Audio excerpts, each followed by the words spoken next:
ичек, орусчасы исламский мукбарны ыйланып коет.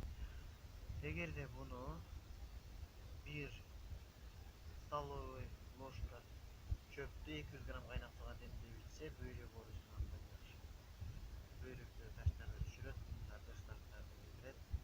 Эгерде буну сүткө демдей билсе, өпкө ооруларынын бардыгына жакшы. Туберкулез, жөтөл, кургак жөтөл, катышуу жана көк жөтөл бардыгына жакшы. Эгерде буну аракка ачынды билсе, ашказан